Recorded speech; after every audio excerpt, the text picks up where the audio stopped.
Hey guys, in honor and celebration of Sukkot coming up, I have 4 biblical references. These are instructionals. I may make a video on examples, other biblical examples of people honoring, but right now these are biblical instructions for the time of Sukkot. The first reference I have is Leviticus 23, verses 33 through 44. Adonai said to Moshe, "Tell the people of Israel, on the 15th day of the 7th month is the feast of Sukkot, for 7 days to Adonai. On the first day there is to be a holy convocation. Do not do any kind of ordinary work. For 7 days you are to bring an offering made by fire to Adonai. On the 8th day you are to have a holy convocation, bring an offering made by fire to Adonai. It is a day of public assembly. Do not do any kind of ordinary work. These are the designated times of Adonai that you are to proclaim as holy convocations, and bring an offering made by fire to Adonai, a burnt offering, a grain offering, a sacrifice, and a drink offering, each on its own day.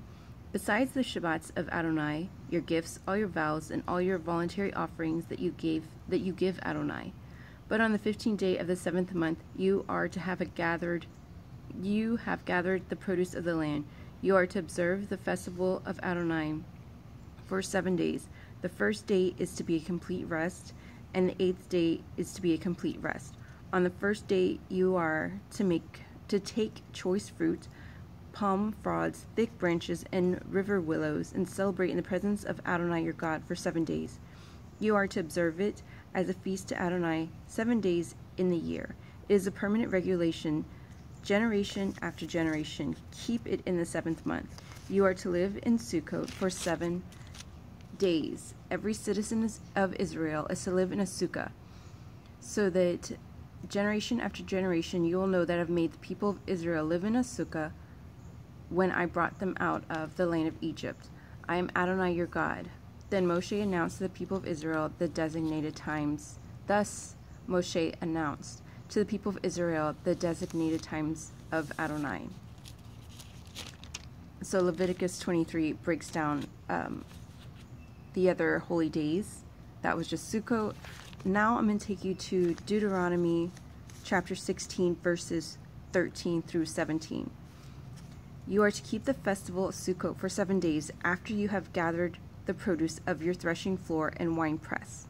Rejoice at the festival, you, your sons, your daughters, your male and female slaves, the Leviim and the foreigner, orphans and widows living among you. 7 days you are to keep the festival of Adonai your God in the place Adonai your God will choose, because Adonai your God will bless you in all your crops and in all your work, so that you are to be full of joy.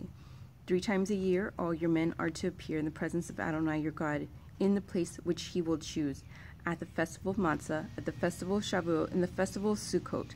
They are not to show up before Adonai empty-handed, but every man is to give what he can in accordance with the blessings Adonai your God has given you. So Deuteronomy 16 talks about the Passover, Shavuot, and Sukkot. You're welcome to reread that. Hosea chapter 12.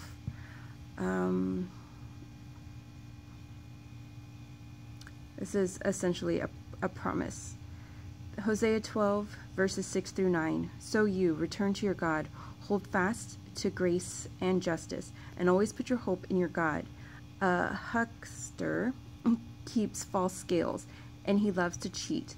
Ephraim says, I have gotten rich, I have made me a fortune, and in all my profits no one will find anything wrong or sinful.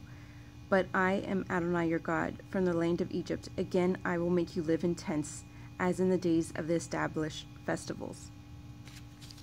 And so then we go to Zachariah 14.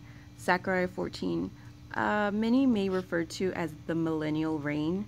The whole chapter is amazing. Read it again, Zachariah 14, the whole chapter.